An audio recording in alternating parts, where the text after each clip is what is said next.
नमस्कार साथियों, जय हिंद। दोस्तों, आज हम पढ़ने वाले हैं प्राचीन भारत का इतिहास।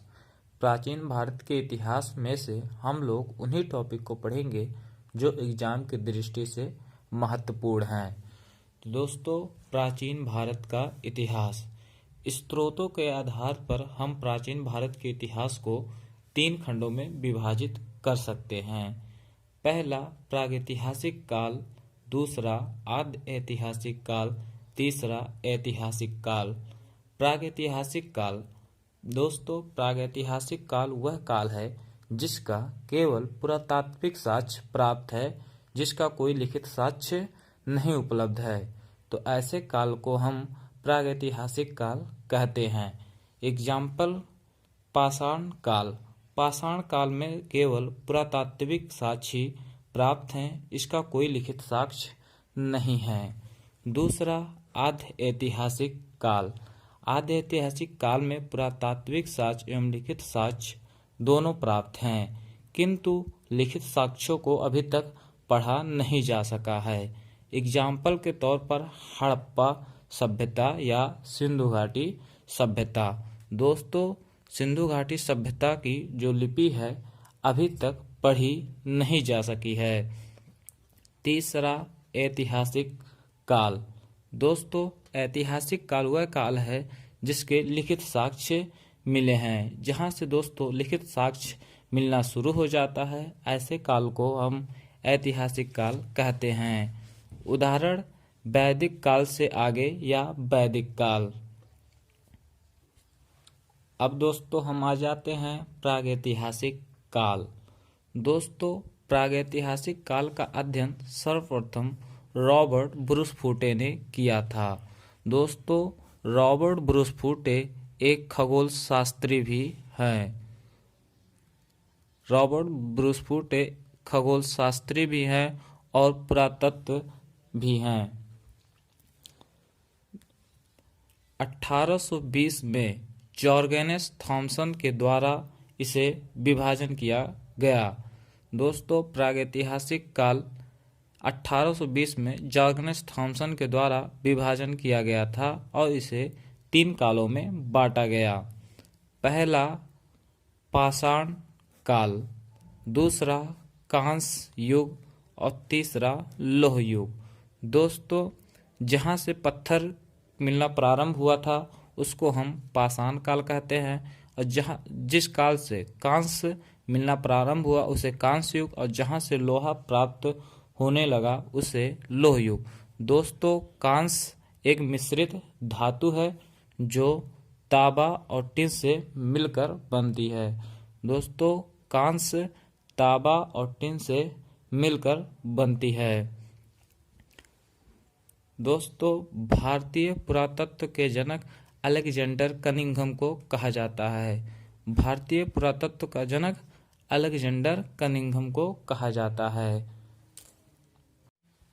दोस्तों, पाषाण काल को हम लोग 3 कालों में विभाजित कर लेते हैं। दोस्तों, पुरापाषाण काल, मध्य पाषाण काल और नवपाषाण काल। अब इसमें हम लोग काल देखेंगे, चरण, लक्षण, औजार और महत्वपूर्ण स्थान, और इस काल में क्या क्या खोजें हुई। तो दोस्तों, काल देख लेते हैं। पुरापाषाण काल कब से कब तक माना जाता है? तो 25 लाख बीसी से 10,000 बीसी तक को पुरापाषाण काल कहा जाता है। पुरापाषाण काल 25 लाख बीसी से 10,000 बीसी तक माना जाता है। मध्यपाषाण काल 10,000 बीसी से 4,000 बीसी तक माना जाता है। नवपाषाण काल 10,000 बीसी से 1,000 बीसी तक माना जाता है। अब हम इसके चरण देख लेते हैं। दोस्तों, सबसे लंबा काल पुरापाषाण काल है। अब इसको हम 3 भागों में विभाजित कर सकते हैं। पहला है पूर्व पुरापाषाण काल, मध्य पुरापाषाण काल और उच्च पुरापाषाण काल। पुरापाषाण काल बहुत लंबा होने के कारण हम इसको 3 कालों में विभाजित कर देते हैं। अब इसके लक्षण क्या हैं? दोस्तों पुरापाषाण काल में आखेटक खाद्य संग्राहक थे। दोस्तों पुरापाषाण काल के मानव आखेटक एवं खाद्य संग्राहक थे। ये लोग कृषि और पशुपालन करना नहीं जानते थे। मध्यपाषाण काल में हम देख लेते हैं। मध्यपाषाण काल में मानव आखेटक खाद्य संग्राहक पशुपालन की शुरुआत। दोस्तों आखेटक खाद्य संग्राहक थे और वे पशुपालन की शुरुआत कर रहे थे। नवपाषाण काल में मानव कृषि करना, पशुपालन की शुरुआत और अस्थायी निवास प्रारंभ कर चुके थे। दोस्तों नवपाषाण काल में मानव कृषि करना जान गए थे और पशुपालन की भी शुरुआत कर दिए थे, क्योंकि कृषि के लिए पशुओं की आवश्यकता थी और कृषि एक स्थान पर करना था, इसलिए वहाँ अस्थायी निवास भी प्रारंभ कर दिए। अब हम इस काल के औजार को देख लेते हैं। दोस्तों पुरापाषाण काल के औजार थे क्वार्टजाइक, सल्क, ब्लेड आदि। पुरापाषाण काल के औजार क्वार्टजाइक, सल्क, ब्लेड आदि प्रकार के थे और मध्यपाषाण काल में ये माइक्रोलिथ सूक्ष्म पत्थर के बने थे। और दोस्तों नवपाषाण काल के औजार स्लेट के बने थे। तो दोस्तों पुरापाषाण काल के औजार क्वार्टजाइक, सल्क, ब्लेड आदि प्रकार के थे। मध्यपाषाण काल के औजार माइक्रोलिथ सूक्ष्म पत्थर के थे और नवपाषाण काल के औजार स्लेट के बने थे।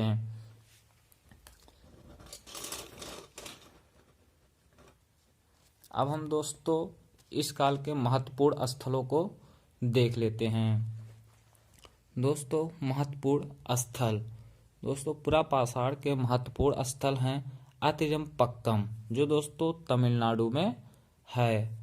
हथनौरा मध्य प्रदेश में है। यहाँ से दोस्तों मानव खोपड़ी के प्रथम साक्ष्य मिले हैं। तो दोस्तों मानव खोपड़ी के प्रथम साक्ष्य कहाँ से मिले हैं?